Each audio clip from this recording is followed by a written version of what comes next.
If, like so many Londoners, you know your roots lie half a world away. Not impossible, says Paul Crooks.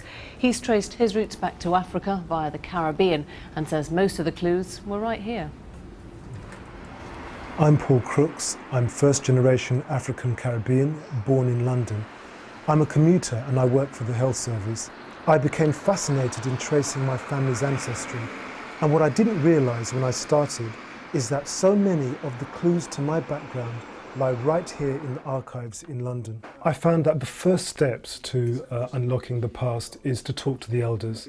The next thing you do is you go and look at the baptism, marriage and death records that are in the family history centres. You can also look at the slave registers in Kew. And there's also the newspaper libraries. From this birth certificate here, it shows that your grandma, which is my great-grandmother, she was married to a labourer, Robert Crooks, and they lived in Darlaston. Did you know that? No, I wasn't aware of that at all because, as you know, my dad died when I was 7.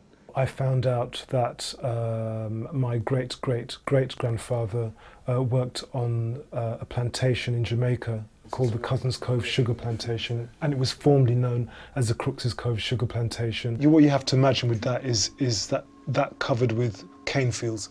That's interesting. Yeah. I also found the name of my great-great-great-grandmother, and her name was Ami Jabba Brown. Ami Jabba being specific to the Kroba people of southern Ghana. On my visit to Ghana, I met distant relatives. There are some strong characteristics indicative of the family today, and it's quite amazing to see. Well, Paul, who you saw there, will be one of the speakers at our special Family History Day at the British Library. That's on February the 12th. It is free, but you'll need to book.